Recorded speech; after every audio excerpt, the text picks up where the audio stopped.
जय श्री कृष्ण मित्रों, स्वागत है तमारो अमारी यूट्यूब चैनल चेतन गोहेल व्लॉग्स में। आज આપણે માગશર મહિનાના ગુરુવારના દિવસે કરવામાં આવતા મહાલક્ષ્મી વ્રતની કથા સાંભળવાની છે અને આ વ્રત કેવી રીતે કરવાનું છે જોવાના છે। તો અંત સુધી વિડીયોમાં જોડાયેલા રહેજો। ચેનલમાં નવા હોય તો ચેનલને સબસ્ક્રાઇબ કરી કોમેન્ટમાં જય શ્રી કૃષ્ણ લખજો। આ દિવસે મહાલક્ષ્મીની વિશેષ પૂજા થાય છે અને તેનું વિશેષ પ્રકારનું ફળ આપણને મળે છે। તો કથાનું શ્રવણ કરીએ। દ્વાપર યુગની આ કથા ભારત દેશના સૌરાષ્ટ્રમાં બની હતી। આ સમયે સૌરાષ્ટ્રમાં ભદ્રશ્રવ નામનો રાજા હતો। તે ખૂબ જ પરાક્રમી હતો। 4 વેદ, 6 શાસ્ત્રો, 18 પુરાણોનું જ્ઞાન તેમની પાસે હતું। તેની રાણીનું નામ સૂરજચંદ્રિકા હતું। રાણી દેખાવમાં સુંદર, રૂપાળી અને ગુણવાન હતી। બંનેને 7 પુત્રો પછી એક પુત્રીનું વરદાન મળ્યું। છોકરીનું નામ શબમાલા રાખ્યું। એક દિવસ મહાલક્ષ્મીજીએ રાજાના રાજપ્રસાદમાં જઈને રહેવાનો વિચાર કર્યો। તેનાથી રાજાની સંપત્તિ બમણી થશે અને તે આ સંપત્તિથી પોતાની પ્રજાને વધુ સુખ આપી શકશે। જો તે ગરીબ વ્યક્તિના ઘરમાં રહે અને સંપત્તિ મેળવે તો તે સ્વાર્થીની જેમ ફક્ત પોતાના પર જ ખર્ચ કરશે એમ વિચારીને મહાલક્ષ્મીજીએ વૃદ્ધ બ્રાહ્મણ સ્ત્રીનું રૂપ ધારણ કર્યું। હાથમાં લાકડી લઈ રાણી દરવાજે પહોંચ્યા। જોકે તેણી વૃદ્ધ સ્ત્રીનું રૂપ ધારણ કર્યું, તેના ચહેરા પર તેજ એનું એ જ હતું। તેને જોઈને એક દાસી સામે આવી। તેનું નામ, રહેઠાણ, કામ, ધર્મને પૂછ્યું। બ્રાહ્મણ માતા લક્ષ્મીએ એ રૂપમાં કહ્યું, બાલિકે, મારું નામ કમલા છે, મારા પતિનું નામ ભુવનેશ છે, અમે દ્વારકામાં રહીએ છીએ। તમારી રાણી તેના આગલા જન્મમાં વૈશ્યની પત્ની હતી। એ વૈશ્ય ખૂબ ગરીબ હતો। ગરીબીના કારણે રોજ ઘરમાં ઝઘડા થતા હતા। તેના પતિ તેને રોજ મારતો હતો। આ વાતોથી કંટાળીને તે ઘર છોડીને જંગલમાં ખાલી પેટ ભટકવા લાગી। તેની આ દુર્દશા પર મને દયા આવી છે। મેં તેમને સુખ શાંતિ આપનાર શ્રી મહાલક્ષ્મીની કથા સંભળાવી। મારા કહેવાથી તેણે શ્રી મહાલક્ષ્મીનું નામ લીધું, ઉપવાસ કર્યા। મહાલક્ષ્મીજી પ્રસન્ન થયા અને તેમની દરિદ્રતા દૂર થઈ। તેમનું ઘર, દુનિયા, સંપત્તિથી બધું ભરાઈ ગયું। બાદમાં બંને પતિ પત્ની પરલોક સિધાર્યા। લક્ષ્મી વ્રત કરવાથી જેઓ લક્ષ્મીલોકમાં રહ્યા, તેમણે મહાલક્ષ્મી વ્રત માટે જેટલા વર્ષ ઉપવાસ કર્યા તેટલા વર્ષો સુધી તેમને સુખ મળ્યું। આ જીવનમાં તે રાજવી પરિવારમાં જન્મી છે, પરંતુ તે શ્રી મહાલક્ષ્મીનું વ્રત કરવાનું ભૂલી ગઈ છે, તેથી તેમને હું આ યાદ કરાવવા આવી છું, એવું મહાલક્ષ્મીજીએ દાસીને કહ્યું। તેમની વાત સાંભળી દાસીએ તેમને પ્રણામ કર્યા અને મહાલક્ષ્મીનું વ્રત કેવી રીતે કરવું તે પૂછ્યું।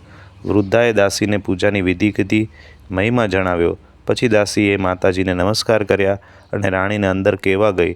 રાજભવનમાં રહેતી વખતે રાણીએ પોતાના ધન સંપત્તિનું ખૂબ અભિમાન હતું। સંપત્તિ અને શક્તિથી તે ગ્રસ્ત થઈ ગઈ હતી।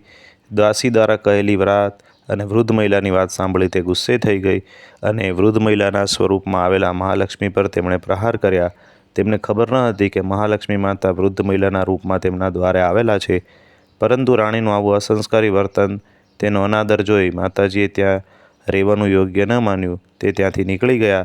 રસ્તામાં તે રાજકુમારી શંભલાને મળ્યા। માતાજીને તેના પર દયા આવી। શબમાલાને શ્રી મહાલક્ષ્મી વ્રત વિશે જણાવ્યું। તે દિવસે માગશર મહિનાનો પહેલો ગુરુવાર હતો। શબમાલા અત્યંત ભક્તિભાવથી માતાજીનું મહાલક્ષ્મી વ્રત રાખ્યું। પરિણામે તેનીના લગ્ન રાજા સિદ્ધેશ્વરના પુત્ર માલાધર સાથે થયા। તે ધન, ઐશ્વર્ય અને કીર્તિથી ધનવાન બની ઘરે પતિ સાથે આનંદથી દિવસો પસાર કરવા લાગી। અહીં શ્રી મહાલક્ષ્મી રાણી પર ગુસ્સે થયા। પરિણામે રાજા ભદ્રશ્રવનું રાજ્ય વ્યવસાય નાશ પામ્યો। ખાવા માટે તેમને વિનંતી કરવી પડે તેવા દિવસો આવ્યા। એક દિવસ રાણીએ રાજાને વિનંતી કરી કે અમારો જમાઈ આટલો મોટો રાજા છે, ધનવાન, ઐશ્વર્યવાન છે, તેની પાસે કેમ ન જવાય? તેને તમારી સ્થિતિ જણાવો, મને કહો, ચોક્કસપણે તે મદદ કરશે। આના પર રાજા ભદ્રશ્રવ પોતાના જમાઈ માટે રવાના થયા।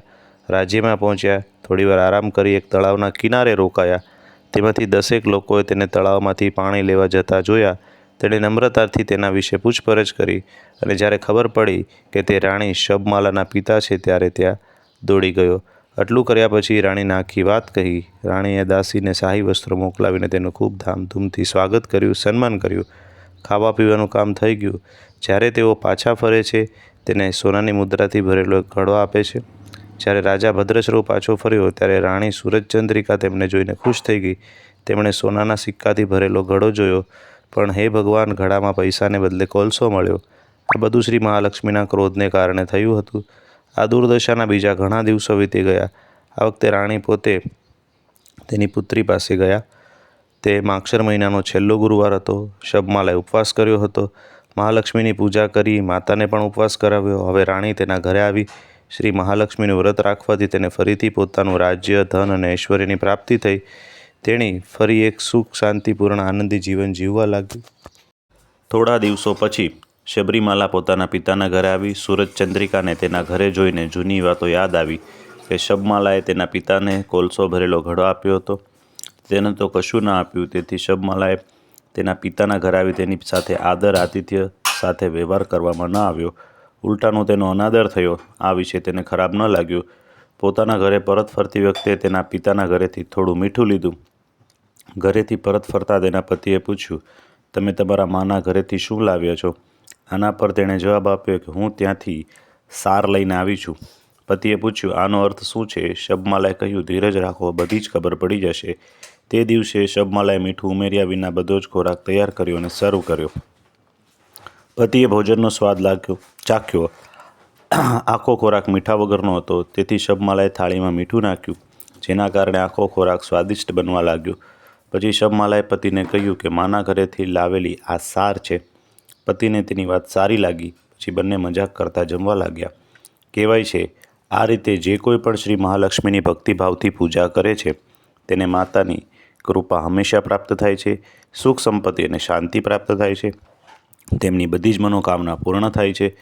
પરંતુ આ બધું જ મેળવ્યા પછી માતાની પૂજાને પણ ન ભૂલવી જોઈએ, એ પણ આપણે યાદ રાખવું. તેથી દર ગુરુવારે અવશ્ય ઉપવાસ કરવો જોઈએ. આ રીતે મહાલક્ષ્મીનો મહિમા ફેલાયો છે અને મહાલક્ષ્મી જેમ શબમાલા અને સૂરજચંદ્ર ને ફળ્યા તેમ આપણને ફળે તેવી આપણે માના ચરણોમાં પ્રાર્થના કરીએ. આ વિડીયો આપ લોકોને કેવો લાગ્યો જરૂરથી અમને કોમેન્ટમાં લખીને કહેજો. આમાં જો કોઈ અમારો દોષ રહી ગયો હોય તો અમને માફ કરશો. ફરી મળીશું કોઈ નવા વિડીયો સાથે. ત્યાં સુધી અમને રજા આપશો. જય શ્રી કૃષ્ણ. જય મા મહાલક્ષ્મી.